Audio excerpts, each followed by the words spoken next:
Parag Parikh flexi cap fund has been the talk of the investment town. हर कोई investor इस fund के बारे में बहुत क्यूरियस है। इसे इन्वेस्टर्स का डार्लिंग फंड भी कहा जाता है। तो चलिए आज इसी फंड को एक्सप्लोर करते हैं। हेलो फ्रेंड्स, मैं हूं हर्षदा पवार फ्रॉम इन्वेस्टमेंट पे चर्चे और आज हम चर्चा करेंगे पराग पारिक फ्लेक्सी कैप फंड इस पॉपुलर फंड के बारे में। इस वीडियो में हम डिस्कस करेंगे इस फंड हाउस के बारे में, इस फंड के इन्वेस्टिंग स्टाइल के बारे में और हम ये जानेंगे कि इस फंड ने अपने इन्वेस्टर्स को कितने रिटर्न्स दिए हैं। हम इस फंड की पोर्टफोलियो को स्टडी करेंगे और जानेंगे कि इस फंड में कौन से इन्वेस्टर्स को इन्वेस्ट करना चाहिए। वीडियो के एंड में हम मेन क्वेश्चन को टैकल करेंगे कि क्या हमें इस फंड में इन्वेस्ट करना चाहिए या नहीं और करें तो कितना करें। So keep watching till the end. दोस्तों, शुरू करने से पहले एक छोटी सी रिक्वेस्ट, अगर आपने हमारे चैनल को सब्सक्राइब नहीं किया हो तो कर लें और बेल नोटिफिकेशन ऑन करें ताकि आप मार्केट के साथ अपडेटेड रहे और आपको नए mutual fund investment videos regularly मिलते रहे। चलिए शुरू करते हैं पहले इस फंड को जानने के साथ। ये एक ओपन एंडेड इक्विटी फंड है of Parag Parikh financial advisory services asset management company और ये फ्लेक्सी कैप फंड कैटेगरी को बिलोंग करता है। ये फंड पहले जाना जाता था इस Parag Parikh long term equity fund. SEBI की रीकैटेगराइजेशन के बाद इसका नाम चेंज हुआ to Parag Parikh flexi cap fund. इस फंड की एक बहुत ही खास बात है कि ये लोकल फंड है विद ग्लोबल फोकस। इस फंड के पोर्टफोलियो बास्केट में कुछ इंडियन एंड फॉरेन स्टॉक्स दोनों शामिल हैं। इससे इंटरनेशनल एंड नेशनल मार्केट में डाइवर्सिफाई करने का बेनिफिट एक ही फंड में मिल जाता है। सेबी के मैंडेट के अनुसार फ्लेक्सी कैप फंड्स में किसी एक मार्केट कैप में मिनिमम इन्वेस्टमेंट का कोई लिमिट नहीं होता। इसलिए इस फंड ने लार्ज कैप कंपनीज में 34.53%, मिड कैप कंपनीज में 8.99% और स्मॉल कैप कंपनीज में 19.59% इन्वेस्टमेंट की है। ये fund predominantly large cap companies में इन्वेस्ट करता है। अब इस फंड के सेक्टोरल डाइवर्सिफिकेशन को देखते हैं। इस फंड के टॉप 5 सेक्टर्स है internet and technology, software, capital markets, banks and finance. इस फंड ने अपने टॉप 5 सेक्टर्स में 62.09% इन्वेस्टमेंट की है। इस फंड ने टॉप 5 स्टॉक्स में 31.73% एंड टॉप 10 स्टॉक्स में 50.85% इन्वेस्टमेंट्स की है। पोर्टफोलियो में 65.51% इन्वेस्टमेंट्स इंडियन स्टॉक्स में है और 29.65% इन्वेस्टमेंट्स फॉरेन स्टॉक्स में है एंड इन टोटल इसके पोर्टफोलियो में 25 स्टॉक्स हैं। इसका रीजन हम इस फंड के इन्वेस्टमेंट प्रोसेस को डिस्कस करते वक्त देखेंगे। हम देख सकते हैं कि पोर्टफोलियो में Google, Microsoft, Facebook, Amazon and Suzuki जैसे मेगा कंपनीज भी शामिल हैं।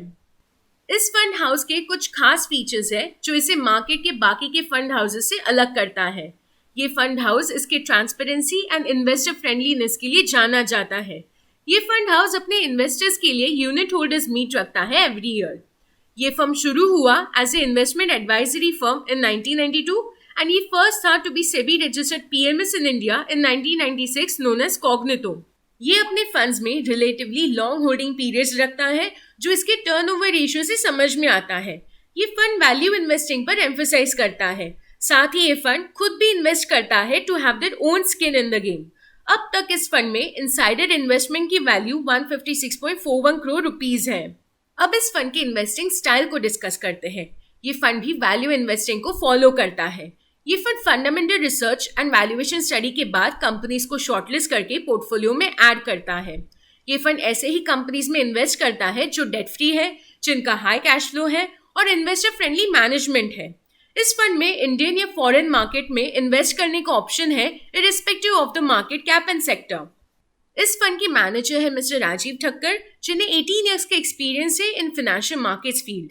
इस फंड के ओवरसीज सिक्योरिटीज को मैनेज करते हैं मिस्टर रौनक ओंकार एंड इस फंड के डेट पार्ट को मैनेज करते हैं मिस्टर राज मेहता।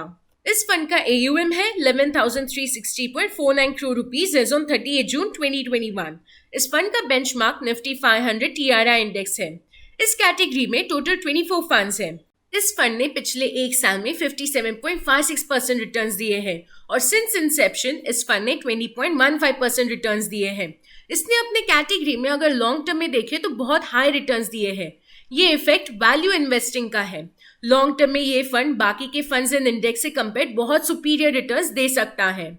ये फंड लॉन्च हुआ ऑन 24 मई 2013। अगर आपने इस फंड में इंसेप्शन से 10,000 रुपीज की SIP शुरू की होती तो आज उसकी इन्वेस्टेड वैल्यू होती 9,80,000 रुपीज और उसकी इन्वेस्टमेंट वैल्यू होती 22,76,689 रुपीज।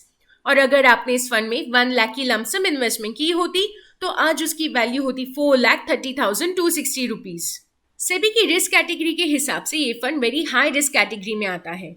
एक बात यहाँ पर ध्यान रखने वाली है, अगर आप इन्वेस्टमेंट से 1 साल के अंदर विड्रॉ करते हैं तो आपको 2% का एग्जिट लोड लगेगा, और अगर आप 1 साल के बाद और 2 इयर्स के पहले विड्रॉ करते हैं तो 1% का एग्जिट लोड लगेगा। 2 साल के ऊपर विड्रॉ करने पर कोई एग्जिट लोड नहीं लगेगा।